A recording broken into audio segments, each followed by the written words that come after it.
उपेंद्र कुशवाहा को बेटे को मंत्री बनाना काफ़ी महंगा पड़ रहा है, क्योंकि जिस समय से वो मंत्री बने हैं और उसके बाद जिस तरीके से पार्टी में बगावत शुरू हो गई है, जो विधायक हैं वो काफ़ी बगावत कर रहे हैं और पिछले एक महीने से बगावती सुर अपनाए हुए हैं और लगातार उपेंद्र कुशवाहा को आईना भी दिखाया जा रहा है। और जितने बागी विधायक हैं, 3 बागी विधायक हैं उनके, रामेश्वर महतो हों, माधव आनंद हों और आलोक सिंह, ये तीनों उपेंद्र कुशवाहा को बार बार आईना दिखाते आ रहे हैं और अभी वो फ़िलहाल दिल्ली में हैं।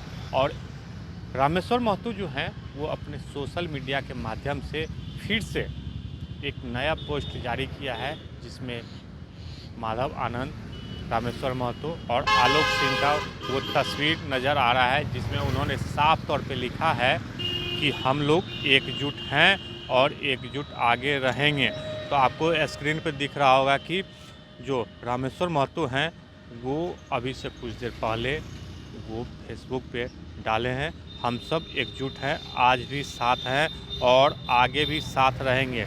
एनडीए की मजबूती और बिहार के सर्वांगीण विकास के संकल्प के साथ हम साथ साथ हैं, जय एनडीए।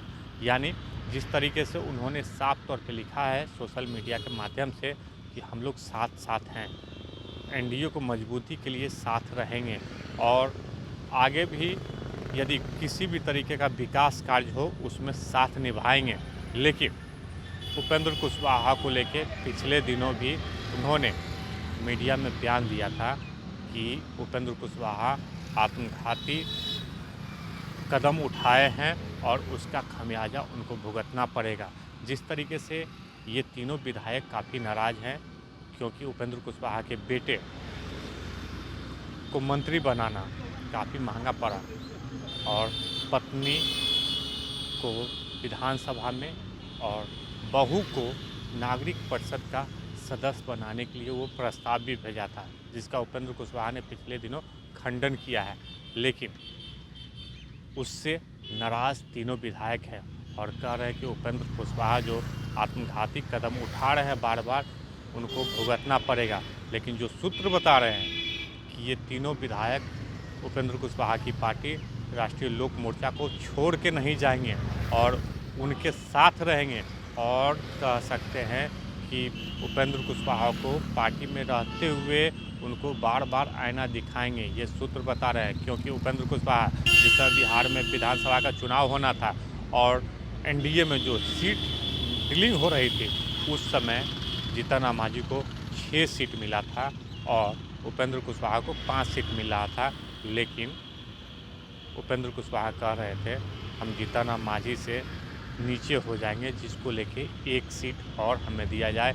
लेकिन एनडीए चाह रही थी, बीजेपी चाह रही थी कि उपेंद्र कुशवाहा को 5 सीट और 1 एमएलसी का पद दिया जाएगा, एमएलसी दिया जाएगा। लेकिन उपेंद्र कुशवाहा काफ़ी अड़चन लगाए और बीजेपी ने कहा कि अब एमएलसी नहीं मिलेगा, आप एक पद पहले से, एक कैंडिडेट आप पहले से उतार दिए हैं। लेकिन अब जिस तरीके से उपेंद्र कुशवाहा ने जो अपने बेटे को बिहार सरकार में मंत्री बनाया और ये चाह रहे थे उपेंद्र कुशवाहा कि नीतीश कुमार पर दबाव बना के अपने बेटे को एमएलसी बना के फिर से मंत्री पद को कायम रखेंगे। लेकिन अब 1 महीना होने को है, अभी तक न उनके बेटा जो है उनको किसी भी सदस्य का सदस्यता नहीं दिया गया, किसी भी सदन का सदस्यता नहीं दिया गया है। यानी उपेंद्र कुशवाहा के बेटा जो है वो अगले 6 महीने तक बिहार में मंत्री बन सकते हैं, बने रहेंगे।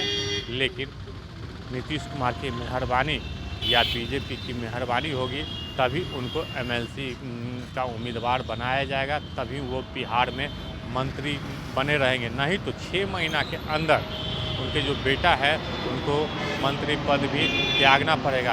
आखिर उपेंद्र कुशवाहा जिस तरीके से जो राजनीतिक कर रहे हैं उससे यही लग रहा है कि दबाव की राजनीतिक बना रहे हैं। लेकिन उसको लेके उनके जो विधायक हैं, रामेश्वर महतो हों या माधव आनंद हो, आलोक सिंह हो, बार बार उनको आईना दिखा रहे हैं और आगे भी दिखाते रहेंगे। अभी से कुछ देर पहले सोशल मीडिया के माध्यम से उनको फिर से आईना दिखाया है और उपेंद्र कुशवाहा को बार बार आईना दिखाते रहेंगे। वो कह रहे हैं कि हम लोग एकजुट हैं और एकजुट आगे भी रहेंगे, तो ये पार्टी में रहते हुए आगे भी इनको आईना दिखाते रहेंगे। आलोक कुमार, 10 न्यूज़, पटना।